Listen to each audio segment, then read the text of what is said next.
The first S-type Jaguar appeared in 1964 and continued through to 1968 when the XJ6 was launched. It was essentially the front end of the classic Mark II Jag saloon, with a new elongated boot and the independent rear suspension from the E-type bolted on in place of the Mark II's evil live rear axle and half-elliptic springs.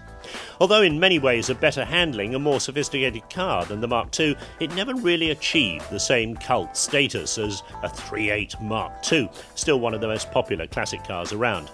In fact, the S-type had a good reputation as a getaway car. The independent rear end gave much better grip and stability than the Mark II, and an S-type featured prominently in the film Robbery, where the car chase laid the foundations for the subsequent car chase in Bullet. And whenever an S-type appeared in television series like The Professionals, driven by the bad guys, you just knew it was going to be wrecked or rammed by Brody and Doyle's Granada. The launch of the XJ6 marked the end of Jaguar sports saloons, and the company hasn't ventured back into that territory until now with the launch of the new S-types. Cynics might say it's not a proper Jaguar. Ford ownership of the company has resulted in the use of a modified Lincoln floor pan and drivetrain. However, it's very Jaguar inside, and the exterior styling certainly harks back to the styling cues of the 1960s. Although the finished result is very close to the new Rover 75. The S-type enters a fiercely competitive market, and one that's been traditionally very lucrative in the UK, at least for motor manufacturers. However, with the realisation slowly sinking into the buying public consciousness that we really do pay over the odds for our cars, especially in this class, it might not be quite such a profitable sector in the future. There's no doubt that it'll be a very important new car for the company. Jaguar say it will double their sales by next year, with 40% of the S-types going to the States. Jaguar also say it's their first V6. The car comes with a 3-litre V6 or a 4-litre V8.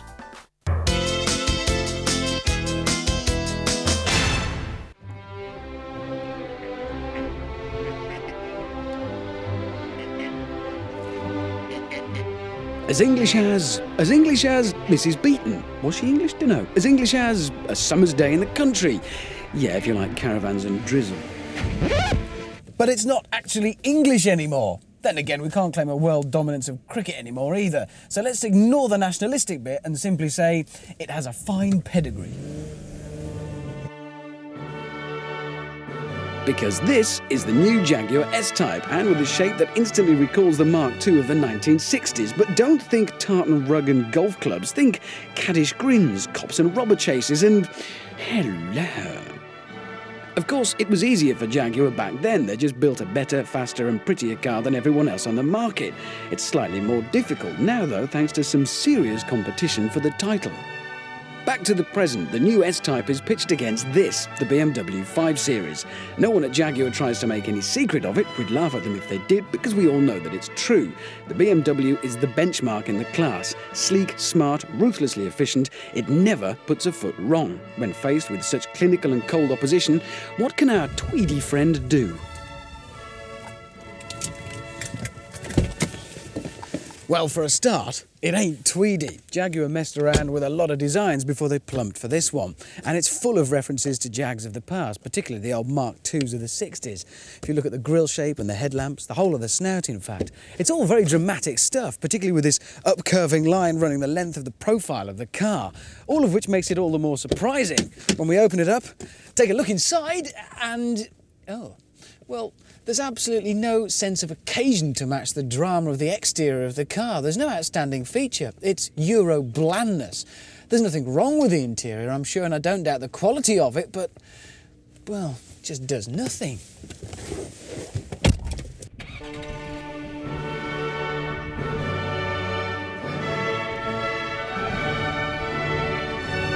There's a choice of two engines available to us, a familiar 4-litre V8 lump already found in the XJ8 and XK8, and for the first time in a Jaguar, a V6. Now, it's actually Ford's Duratec V6, which might not sound very glamorous, but it's very good news because it's an excellent engine. 3 litres, more than enough for this car, and it'll probably be the most popular choice. Once you're on the move, despite the size of the car and despite its very comfortable Jaguar ride, it's very well controlled, behaves itself very well through the bends, and is a genuine sporting drive. That's not to say it's uncomfortable in here, far from it. It's got the usual silky smooth Jaguar ride and probably every gizmo you could think of to keep you comfy and occupied. And probably one or two you wouldn't think of, including Trevor McDonald lodged in the glove box. Really, watch this.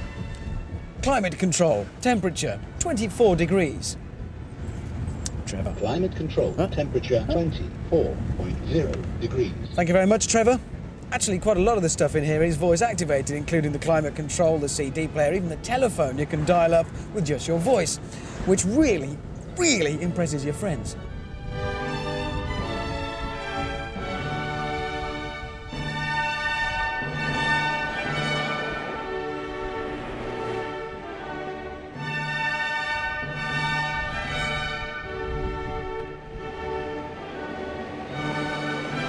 The English have a reputation for demonstrating little eccentricities. No one bats an eyelid at the sight of an Englishman leaving his castle dressed in a tutu, wellies and a plastic tam o' shanter for the annual haggis hunt. They know we do it, they know we're all mad. They know entire English villages wake up on festival days to smear themselves in badger droppings and race naked through the streets on converted beds. But we do it all with a sense of style, and we do it all on purpose, and that's what makes it eccentric, rather than behaviour that leads straight to the comfy room with a jacket that does up at the back. But to get really nutty, you need to be landed gentry, and that's why Jaguar have for years been able to build a car that's bigger on the outside than a cricket pitch and smaller on the inside than a cricket box. Jaguar are posh, still, fact. Now let's see Hyundai try that. Jaguar hope to sell 50,000 S-types a year, which will have some bearing on the car's status. It certainly won't be a rarity, and that, coupled to the affordable prices, means that any exclusivity is going to be hard-earned on the part of the baby Jag. Starting from £28,300 for the V6 manual and rising to £37,610 for the V8, it's certainly competitively priced. There's no doubt that when the folks at Jaguar readied the S-Type for production, they decided to err on the side of caution, probably for fear that any quirks on the part of the car would be misinterpreted as a failing. But it does mean that the result is, well, frankly, a little bit frigid. It lacks a certain amiable warmth and coziness that I'd like to have found there. The automotive equivalent, say, of leather elbow patches on a £700 smoking jacket, which is a shame. When I reviewed the BMW 5 Series for this programme, my only criticism, if it is a criticism, was that the car is almost too good at everything that it does. That the S-Type is very nearly as good, but still retains a little bit of the old hello, can only be in its favour. Sure, the 5 Series will never put a foot wrong, but you can bet your life, if the S-Type ever did, it would come up with a damn fine excuse. It's the most amazing revival since Tony Blair and the Labour Party got back into power. I'm talking about the return from the brink of extinction of Jaguar, that great British car name.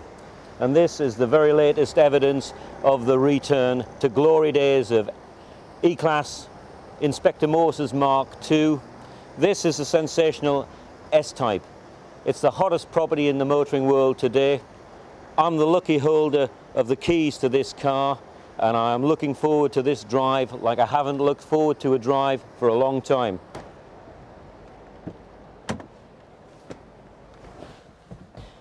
This is the car that is putting the fear of the god up the German luxury car market at the moment, and you can understand why.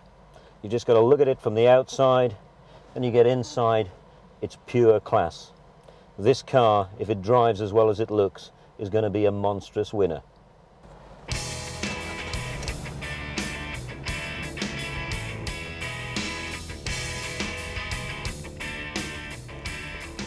I'm driving the new Jaguar 3-litre engine because it's the first V6 Jaguar ever produced, and it's got the manual gearbox. Manuals were not a strong Jaguar point in the past. The other engine is the superb 4-litre V8 that's already got wide acclaim in the XK8 and the XJ. That in this car makes it a tremendously smooth motor. But I have to say that for me, the automatic is still the best Jaguar to have. The manual gearbox will appeal to the sporty drivers who like the involvement of changing gear a lot, but for me, Jaguar with this engine as well, automatic would be the one for me. Start and put the Jag through its paces, get it on some twisty, winding roads, and push it hard, and the handling does everything you'd expect. It really does hug the road well. It copes well with any type of sort of deviation in the road surface. This is a Jag that can be hustled. Pricing's also pretty competitive. You get a starting price with the 3 litre at 28,600, and you go up to a top of the range 37,600 for the 4 litre SE. The big thing about the S-type is that it's going to lead an all new generation of Jaguar cars, which is going to see Jaguar triple its production from 50,000 to over 300,000 in the year 2002, 2003, which is unbelievable a few years ago. And that's going to mean one thing: serious problems for the German boys. BMW, Audi, Mercedes, they're all going to lose sales to Jaguar. Dave Schupak, as project director of the S-type, who is the new S-type going to appeal to? We expect the new S-type will appeal to a very wide-ranging number of customers, different customers to our current range of cars, a younger customer, very much executive families and people that today buy the 5 Series and the Mercedes E-Class, and also we hope to many more women buyers as well. So why will the new S-type appeal to buyers of Mercedes, BMW or Audi? The whole mission for the Jaguar S-type is really to be a very distinctive style of car, instantly recognisable, and give someone the choice of that very stylish car, and also have that Jaguar ride and handling feel to really enjoy driving the car and the performance that goes with that.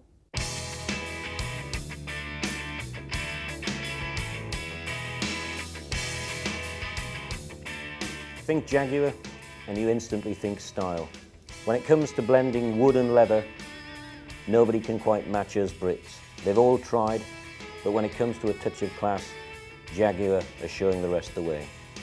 Executive cars demand real comfort, and the Jaguar is a winner in the comfort stakes. Seats are very comfortable, very good long-distance cruisers. So, my verdict on the Jaguar S-type? Well, the boys from Jaguar have done it again. This is the type of Jag that gives you that feel-good-to-be-British factor. I suggest that Jaguar are going back into the big time, just like the glory days of the Mark II. And they're going to have one thing in common: they're both going to be huge successes. Oh, just another thought as well for the people at BMW and Rover. Here's a perfect example that proves you can bring a great British car name back from the dead.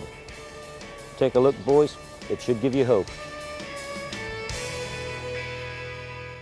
After the break, the car file opens on the Audi A6. So, we've got a 4.2 litre V8 engine with 5 valves per cylinder. It puts out 300 brake horsepower at 6,200 revs, 400 newton meters of torque. It has permanent 4-wheel drive and a Tiptronic 5-speed automatic gearbox with dynamic shift program. And it's an estate! Despite weighing in at a very healthy 1,785 kilograms, it'll romp happily from 0 to 60 in a Nadger's over 7 seconds, which scares the devil out of many a GTI driver at the traffic lights.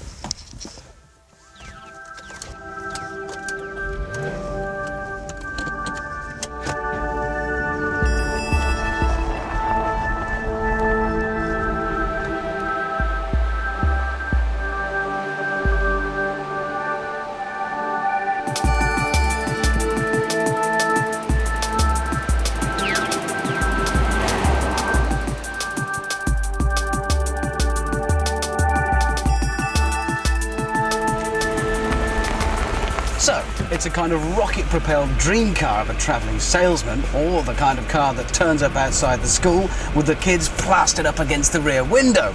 But Audi certainly don't let us loose with all of this power unfettered by technology. Oh no, heaven forfend. So we get Audi's famous Quattro permanent all-wheel drive system and a limited slip centre differential. But what we really want are some initials. All the best cars have lists of initials nowadays, and if you're spending 46 grand on an estate car, then you want lots of initials, and really important sounding ones too. We get EDL, ASR and ESP, those being electronic differential lock, anti-slip regulation and electronic stability program. The net result of all of these being an incredibly clever system for distributing power and braking to the wheels that need it most at any given time. We also get DSP, dynamic shift program on the automatic 5-speed gearbox, and ABS with electronic brake force distribution, EBD. And the good news is that put together as a package, it all works. The A6 is a very impressive drive. That huge engine provides seemingly limitless thrust. Doing 0 to 60 in 7.1 seconds in a car of this size feels a bit like sitting on top of a falling piano. And the braking is equally good. It'll soon have your eyeballs bouncing off the back of your sunglasses. And the grip, it never seems to run out. Those enormous tyres will, I suspect, continue gripping long past the point when the G-forces have rendered you unconscious. And of course, don't expect it to be frugal. You'll be lucky to manage 22 mpg, and around town, you can enjoy watching it sink to 14 mpg. The interior is beautifully crafted and seems to be using only the best materials available. I don't just mean the leather, which is gorgeous, it's beautifully grained and feels lovely to the touch, but the plastics as well feel equally good to the touch and equally reassuringly expensive.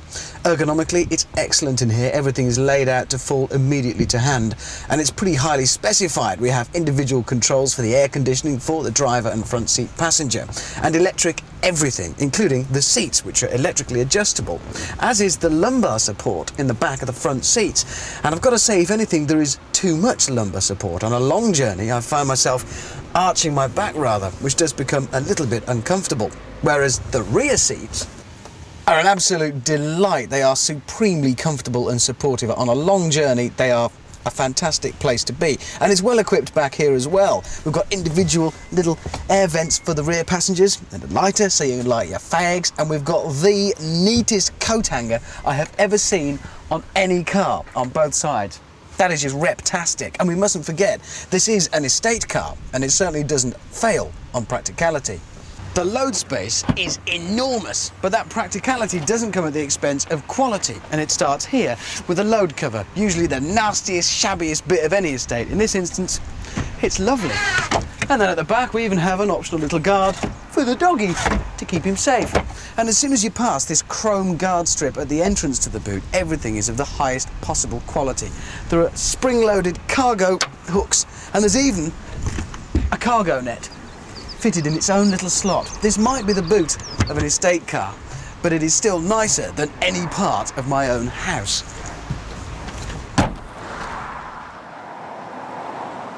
The BMW 5 Series are quite rightly amongst the best executive cars on the road. They handle brilliantly, they're extremely comfortable, and the build quality is superb. And this version is no exception. Except that, curiously, this is called an Audi A6. But let me tell you something, this is no BMW wannabe. It's more of a BMW can do better than be.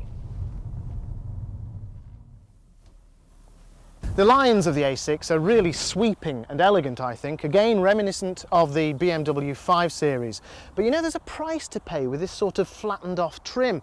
There used to be a sort of a little gutter here to catch the rainwater. Now, it's you that catches the rainwater whenever you open the door or the window. Neat though. If you were surprised by what was underneath the bonnet, wait till you see what's in the boot. It's enormous. If this was in Tokyo, they'd charge you 100 quid a night for a room that size. 551 litres as they have it these days. That's a lot of beer that you could buy in Calais and stuff in the back. And with the rear fold split seats, it actually increases to 840 litres of space. Very clever design at the back here. The rear suspension has been made more compact, which means that this is a flat shelf and quite low down, so it's easy to load things in and out. But don't worry, the spare wheel is full size and neatly tucked away back there. There's also space on the sides. For instance, in here, you'll find the jack and also a luggage net stored away from there. There's also extra space on the other side too. That is impressive.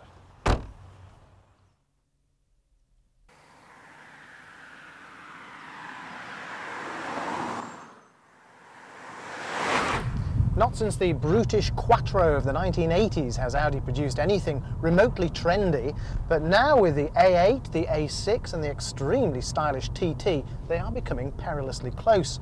The TV ads would have you believe that the car park of the members-only golf club is full of Mercs and Beamers, so that perhaps you would like something else and the A6 is something you should consider.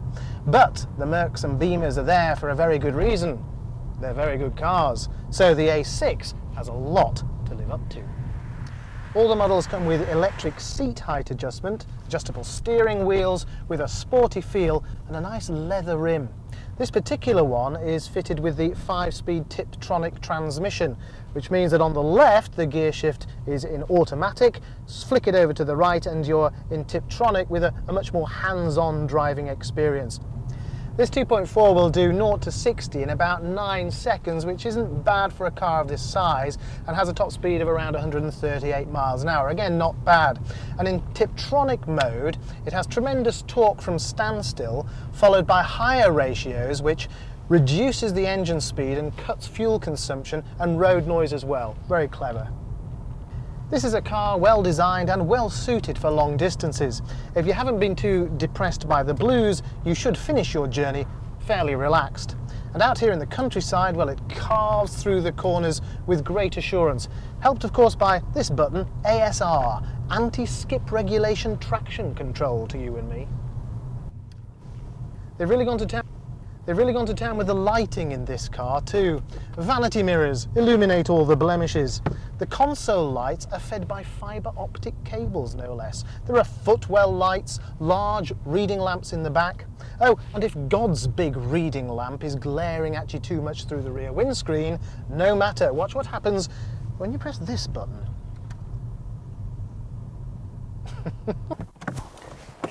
The reason why people buy BMWs and Mercs is because they're good cars, and the Audi A6 joins that particular golf club, non-member or not.